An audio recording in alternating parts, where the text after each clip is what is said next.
chapter 2 of 5014 Environmental Management. This is Energy and the Environment, and let's start with it. Okay, so our first pointer focuses on the formation of fossil fuels, right? So when we're talking about fossil fuels, we're talking about coal, oil, and natural gas, right? So oil and natural gas are formed on the seabed, while our coal is going to be formed by a process of the decomposition of carboniferous forests, right? So basically, millions of years ago, forests existed that we call carboniferous forests, right?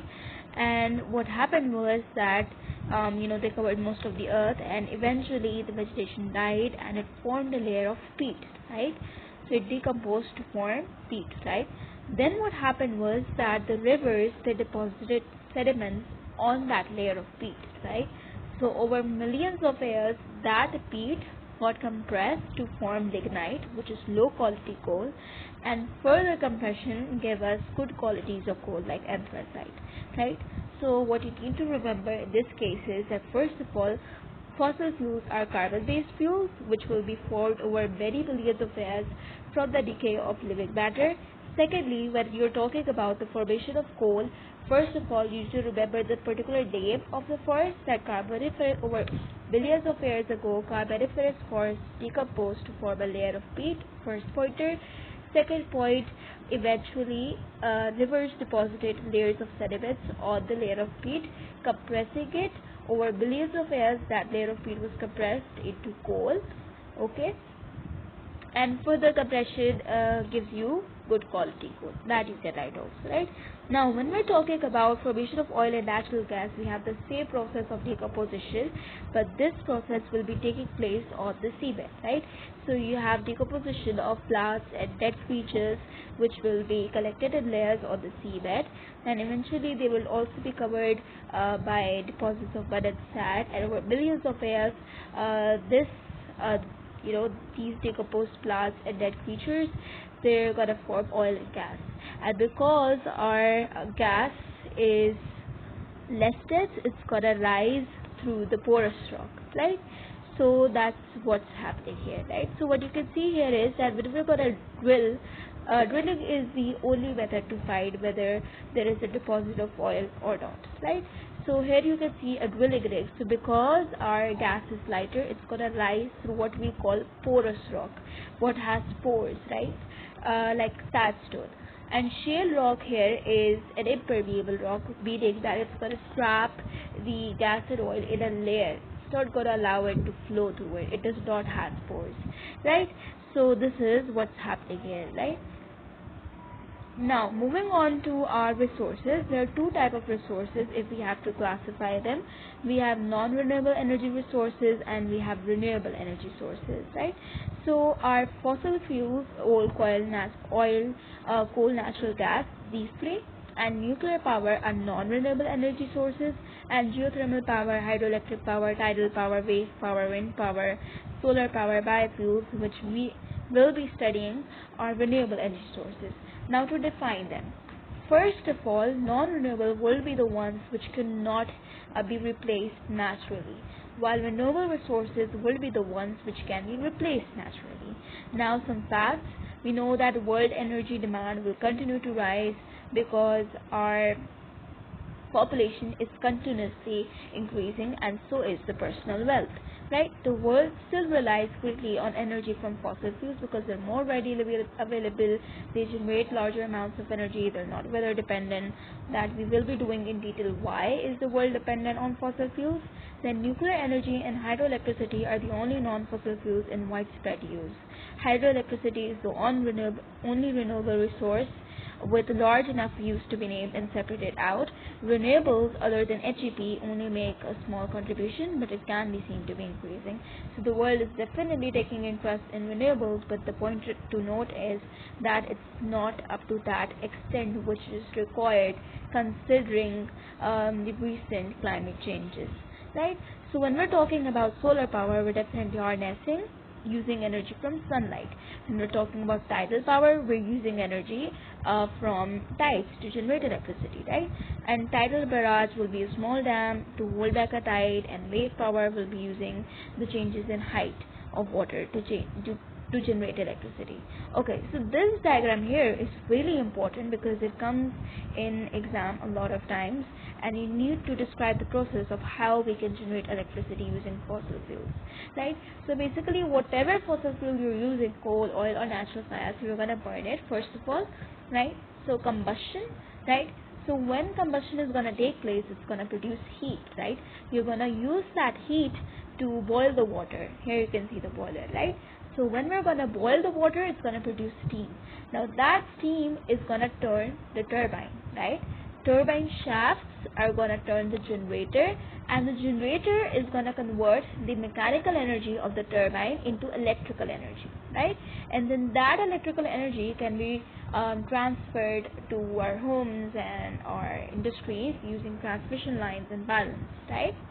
So this is the process that you need to know about, right? Then moving on to our solar power. So solar power is the one main exception in the way that electricity is produced. Most electricity produced by this method uses photovoltaic cells. So you need to be really clear with this, that we're not having the same method I just told you about fossil fuels. Here we're using something we call photovoltaic cells, right? So, and the idea behind this is that certain materials are gonna produce a small electric charge when they're gonna be exposed to light, right? So when you're gonna have a bank of cells, you're gonna have more electric charge, right? And what is electric charge? Electric charge per unit time is electricity, right? So technological advances in the design and manufacture of PVC, also photovoltaic cells, are making them more efficient, but many of the metals using within them are relatively rare and expensive to obtain. So if you're being asked why solar power is not a good thing to apply, then you should write that first of all, it uses toxic substances such as cadmium sulfite, and also it uses rare and expensive metals, right? So okay, wave and tidal power systems both use the sea or large rivers to generate electricity, but the technology and availability of power can be very different. Okay, so although HEP, tidal power, wave power, they're all using level of water to generate electricity, HEP is far more developed compared to tidal power and wave power, right? So okay, so when we're talking about tidal power, we're simply talking about water being held back by a tidal barrage. So it's gonna basically allow the water to move through a turbine, right? So it's again gonna turn the turbine, and again generator is gonna use the mechanical energy of the turbine to generate electricity, right? And same idea is for wave power. The only difference is that when we're talking about tides, we're talking about a regular pattern of tides, right? When we're talking about waves, the changes in the level of water are smaller compared to tides, right? So this is the idea, right? So you can see here how it's happening, right? So tide coming in, again it's moving through the turbine and our estuary, which is basically the tidal mouth of river, is filling in with the water, right? And again, when this side is filled, again what our barrage is gonna do is that it's gonna allow the water to move through to the other side, right? And that's again gonna turn the turbine, right? So that is how it's working, right? So okay, now when we're talking about nuclear power, now nuclear power is something that's really important topic, because we're talking about something that has numerous advantages, yet very major disadvantages that we need to talk about, right? So first of all, talking about the advantages is that it can generate a large amount of electricity, right? When we're talking about a major disadvantage of renewables is that basically they're gonna produce lesser amount of electricity compared to fossil fuels, and that is why we do not really favor them, right? Now when we're talking about nuclear power, it produces a very large amount of electricity, right? First thing, right? Second thing is that it's not contributing to global warming, it's not contributing to ozone depletion, it's not causing acid rain, right? Now, talking about the major disadvantages, right? Now, when we're talking about the major disadvantages, first of all, the waste produced from nuclear power is radioactive, and that means that we do not have a proper way of disposing that waste, right? So that is the first thing, right? And then the other thing is that it's very dangerous for the workers because it emits very high levels of radiation, right? And this radiation can cause cancers and leukemia, right? Leukemia is blood cancer, right? And there were when we're writing about, like, for example, when we're writing a 6-mark answer, we can also quote some examples. For example, there was a nuclear accident in Chernobyl, right? And other than that, there was also a nuclear fallout in Fukushima when there was a tsunami out at the sea, and so that big tsunami wave that collided and smashed against one of the nuclear reactors, which created a highly radioactive zone in Fukushima. And it's created that particular zone to such a high extent that still there are birth defects, children are born with birth defects, leukemia, cancers, right? So that is a very big problem, right? So this is all the detail you need to know about nuclear power. Now, moving on to hydroelectric power. Now, when we're talking about hydroelectric power, we need certain conditions, and we need 4 conditions to mention. We need fast flowing water, we need high rainfall, a natural water store, and a reservoir, right? Now, again, when we're talking about the advantages, it's again a renewable energy source. That's the first advantage, right? So it's not contributing to global warming, it's not contributing to ozone depletion, it's not causing acid rain, but it again has some disadvantages that we need to consider. First of all, large dams are very expensive to build, right? So our developing countries, they may get into debt, right? And then again, as you can see, a lot of physical conditions have to be followed, right? And so these physical conditions may be remote from places, so it might be very difficult to build distance power lines, right? And another thing is that when we're talking about building a dam, definitely that will lead to that particular place being flooded, right? So people would have to be forced out, right? And that might also lead to our destruction to wildlife habitats, right? So that is again, and again, we have also studied that behind the dam there are sediments, and that sedimentation eventually causes the dam foundation to weaken, right? That is another thing, right? Now, for wind power is again another renewable energy source in which we're using the idea of wind. Again, now wind is gonna turn the turbine here, right? And then again, the same process, that the mechanical energy of the turbine is gonna be harnessed to produce electrical energy. Now, moving on to geothermal power, right? So when we're talking about geothermal power, you need to remember this diagram, right? So you have a injection well and you have a production well, right? So through the injection well, okay, now the source of geothermal power is basically these hot rocks, or you can like magma, right? Now what is happening here is that we're going to pump cold water underground, like through the injection well. Now when that cold water is going to come in contact with the hot rocks, it's going to turn into steam, right? And that steam is going to flow out through the production well. Now again, the same process, that steam is going to turn the turbines, the mechanical energy of the turbines is going to be used by the generator to produce electricity, right? So this is all about geothermal power. Okay, and again the advantages are going to remain the same: no contribution to global warming, no contribution to ozone depletion, and no contribution to acid rain. But again, the disadvantages are that again, the physical conditions may not be available everywhere, right? And the output may not be as much as fossil fuels, as are non-renewable energy sources. Okay, so now let's quickly go through the advantages and disadvantages of all the energy resources. So fossil fuels, again, plentiful supply, jobs, and existing technology. But again, the disadvantages are going to be acid rain, prices will rise as the supplies get smaller. Remember, we did high supply, low demand factor, supply and demand factor part, right, in the first chapter. So, okay, and disadvantages, of course, carbon dioxide and toxic gases when burned, right? Then moving on to nuclear power, we know that it's not going to contribute to global warming, no acid rain, again, going to provide employment, but again, when we're talking about the disadvantages, radiation, right?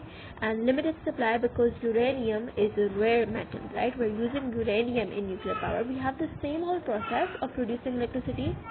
We will have uranium, but okay, the idea here is that we're getting heat energy from nuclear fission, which is essentially the splitting of atoms, and that is going to produce a great deal of heat energy, right?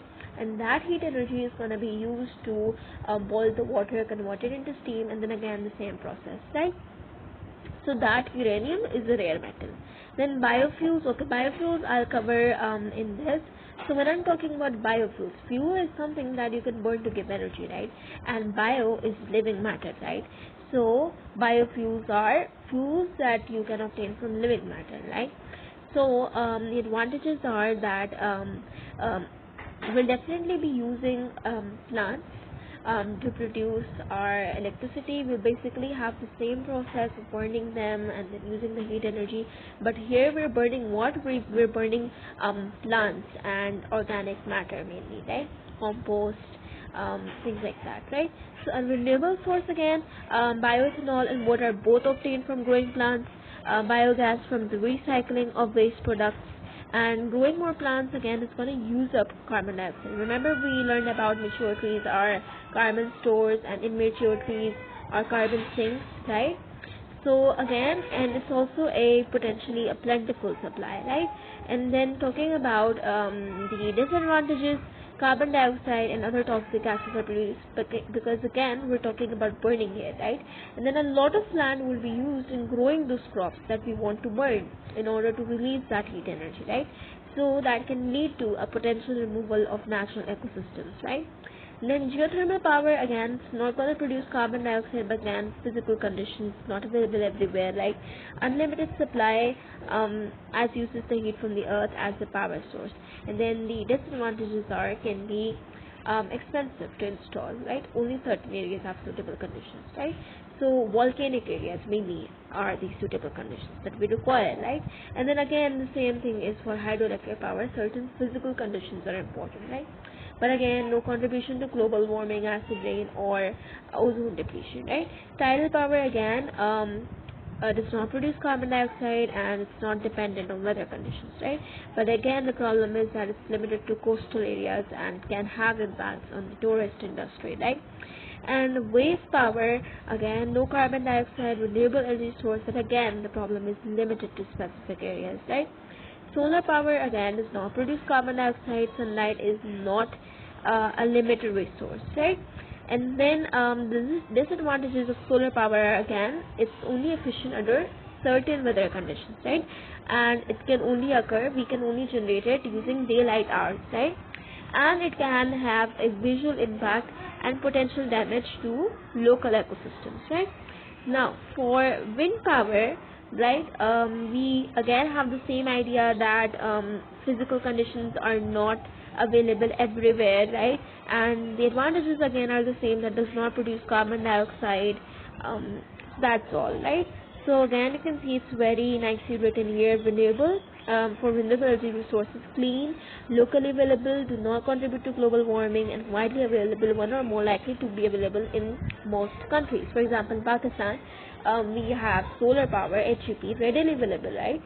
And then disadvantages are large-scale schemes too expensive for poor countries to set up, high cost of research into new technology, again weather dependent, wind turbines are noisy, some bad environmental effects, for example building dams for HEP floods lands and destroys wildlife habitats.